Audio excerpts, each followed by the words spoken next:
Salam alaikum les étudiants. Restons toujours euh, dans le cadre de la NOVA.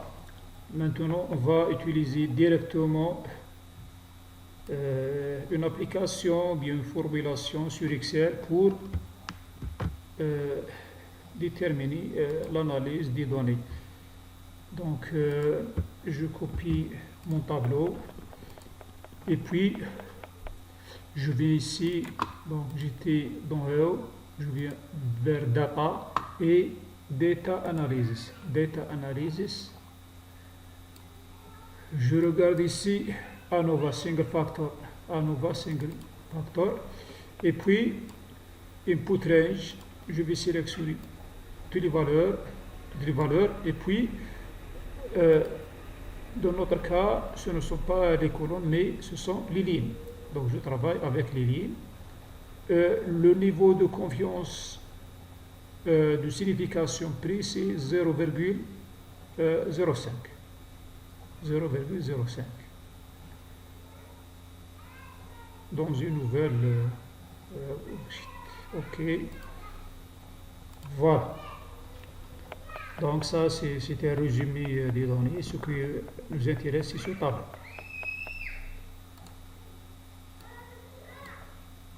Donc, on parle de groupes, c'est-à-dire traitement, within groups, c'est-à-dire résidus, et le total. Somme square, c'est-à-dire somme des carrés, degré of freedom, degré de liberté, la moyenne des sommes, la moyenne, donc 127, 6,5, F, la valeur de Fisher 9,6, donc c'est la même valeur que nous avons trouvée. La p-valeur c'est 3,5 10 à la puissance moins 6. Donc elle est négligeable devant 1% ou bien 5%. F critique, donc c'est 3,09, elle est calculée pour 0,5%. Pour 5%, c'est-à-dire à partir de cette valeur, on n'accepte pas H0. Ça, en utilisant Excel, on va utiliser maintenant un autre logiciel, c'est le Minitab. Ce n'est pas seulement pour faire l'étude de l'ANOVA, mais aussi de déterminer si les valeurs sont distribuées normalement.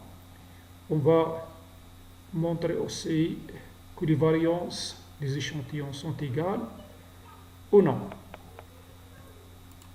Alors, je vais revenir à mes données. Je vais les coller premièrement. Je vais coller la transposée, puisque Minitab travaille de cette façon. Je vais les coller, les copier plutôt. Et je vais les coller ici. Voici mes données. Ça, c'est le facteur 1, facteur 2, facteur 3, facteur 4. Et ça sont les données. Alors, pour faire le test de normalité élémentaire, voilà. Pour les statistiques élémentaires, récapitulatif graphique. Je sélectionne ça. Donc, bien sûr, cette case, premièrement, elle est vide. Je sélectionne toutes mes données. Je vais les sélectionner. Niveau de confiance 95% ou bien 99%, à savoir le niveau de signification. OK. Donc, qu'est-ce que nous avons ici? Ce qui nous intéresse, ce n'est pas la représentation graphique. Ce que nous intéresse seulement, c'est le test de normalité.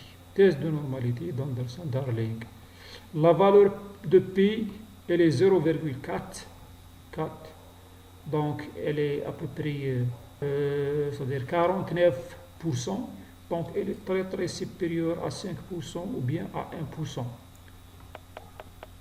Ça pour la première. Pour la deuxième, donc 0,69, donc elle est très très supérieure à 0,5 à 0,05, c'est-à-dire à 5% ou bien 1%.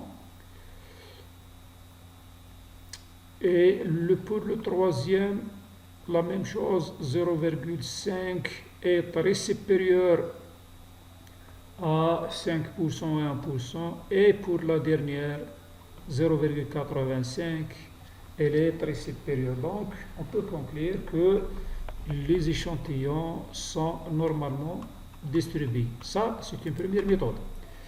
Une deuxième méthode, je reviens toujours ici, normalement ici. Voilà. Je descends ici, test de normalité. Voilà. Test de normalité, je sélectionne. Malheureusement, ce test prend chaque élément seul. Donc, je sélectionne 5. OK. Donc, voici la représentation. Elle est peut-être acceptée comme une droite. Valeur de pi 0,49. Donc, comme la représentation elle est à peu près une droite, donc on accepte le test de normalité. Je peux sélectionner un autre,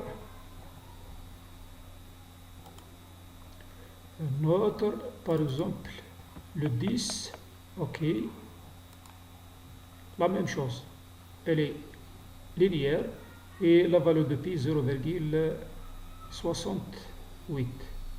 Donc elle est linéaire. Donc la distribution peut-être dans les graphiques. Voilà. Diagramme. Donc une autre méthode, il y a une autre méthode. Je viens ici graphique et je viens au diagramme de probabilité. Diagramme de probabilité, je sélectionne multiples. OK. Et puis la distribution, comme vous le voyez, c'est une distribution normale. OK. Les graphiques superposés sur le même graphe, je vais superposer tous les graphiques. OK. Et j'accepte. Donc, voyons que toutes les représentations sont à peu près droites. Et voici ces données. Ce qui nous intéresse ici, c'est la pi-valeur. La pi-valeur 0,49, 0,68, 0,51, 0,85. Tous ces valeurs sont supérieures à 1% ou bien à 5%. Donc, le test de normalité est justifié. On passe maintenant au test d'égalité de variance.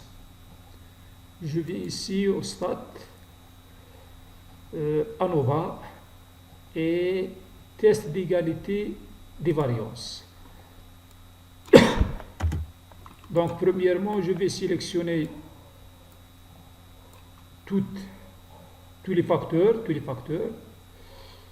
Je vais les sélectionner. Très bien. Je vais voir les options. Donc, notre niveau de confiance 95% ou bien 99%. Une loi normale. OK. Les graphiques. Diagramme des valeurs individuelles, boîte à moustache. Je ne sais pas. Je peux sélectionner par exemple celle-ci. C'est la première. Les résultats. Méthode, intervalle de confiance et les tests, je sélectionne tout et je vois et je clique OK. Alors, l'hypothèse nulle, toutes les variances sont égales. L'hypothèse alternative, au moins une variance est différente. Au moins une variance est différente. Très bien. Pour alpha égale 0,05. On va voir maintenant. Ça, c'est l'intervalle de confiance. Regardons la valeur de pi.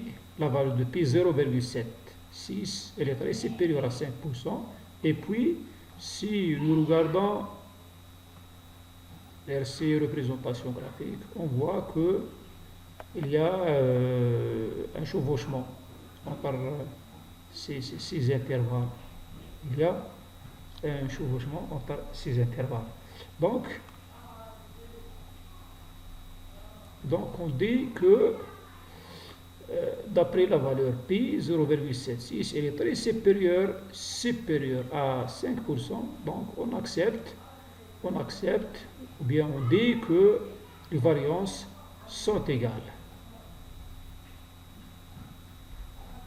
D'accord. Ça pour le test d'égalité de variance. Et finalement, on fait maintenant le test d'ANOVA à un facteur. Donc, je vais sélectionner premièrement tous les facteurs. Pour les options, donc c'est l'intervalle de confiance pour 95%, et c'est un test bilatéral, bien sûr. Comparaison, on prend la comparaison de Fisher, les résultats, les graphiques, les informations du groupement, les tests, et ainsi de suite, tous les données. Pour les graphiques des intervalles, diagrammes des valeurs individuelles, bottom slash, des données. Ça, on peut enlever ou bien l'ajouter. OK. Les résultats, j'ai sélectionné tout. On va voir qu'est-ce qu'il y a. OK. Réponse non valide. Ah, bien sûr, il faut sélectionner premièrement les données. Oui, sélectionne. OK. Et j'accepte. Voilà. Donc, à nouveau, un facteur contrôlé pour 5, 10, 15, 20. La méthode. L'hypothèse nulle, toutes les moyennes sont égales. L'hypothèse alternative, toutes les moyennes ne sont pas égales, avec alpha égale 0,05. On va voir ça. Donc, les facteurs, il y a 4, 5, 10, 15, 20. L'analyse de la variance dans ce tableau. Donc, nous avons les facteurs, les erreurs, le total. Degré de liberté, 3, 20, 23. La somme des carrés, 300 et ainsi de suite. La moyenne des carrés et la valeur de Fisher, 19,66, ce que nous avons trouvé, et la valeur de pi, nous avons trouvé 3, voire 10 à l'absolution 6, donc c'est à peu près 0. Donc comparons cette valeur à 1% ou bien à 5%, elle est négligeable. Donc on accepte H1 et on rejette H0. Ça, c'est l'intervalle de confiance. Et puis, ici, voici une comparaison entre les facteurs de A à 2, c'est-à-dire après une comparaison. Voyons que 10 et 15 ont la même lettre B, c'est-à-dire il n'y a pas de différence entre les moyennes, tandis que la première A et C, donc, ont une autre nomination, c'est-à-dire il y a une différence. Or, ici, les moyennes ne partagent aucune lettre, sont significativement différentes. Alors, 20 et 15 sont différentes, 20 et 5 sont différentes, et 10 et 5 sont différentes aussi. Le détail est ici. Donc, il y a ça, on représente ici la comparaison entre les facteurs 2 à 2, 10 et 5. Voyons la p-valeur. La p-valeur, c'est 0,001. Elle est inférieure. Elle est très petite. Cette valeur, elle est très petite. Cette valeur, elle est très petite. Et cette valeur 0,3, elle est supérieure à 5%. Elle est supérieure à 5%. Ou elle est supérieure aussi à 20%. Plutôt à 1%. Donc, dans ce cas-là, on accepte l'égalité de moyenne entre 15 et 10. Tandis que les autres, la comparaison entre tous les autres, on rejette puisqu'elles sont tous inférieures à 0,05, inférieures à 5%. D'accord. Une autre représentation graphique comparative aussi, en regardant seulement ici, c'est 15 et 10, seulement cette plage. qui portent donc la valeur 0, qui coupe, c'est-à-dire la valeur 0. Les autres sont loin de la valeur 0. Donc, si deux facteurs ont deux moyennes proches ou bien égales, les autres ont des moyennes différentes. Ça, sont des autres représentations graphiques des données, comme la représentation graphique en boîte à moustache, comme vous le voyez ici. Donc, il y a ici, entre 10 et 15, les valeurs de la moyenne sont à peu près proches, tandis que pour 10, pour 5 plutôt, et 20 sont vraiment, vraiment éloignés. Donc ça, c'est tout pour l'ANOVA. Inch'Allah, j'espère que vous avez bien compris la procédure. Merci, wassalamu alaikum wa rahmatullahi wa barakatuh.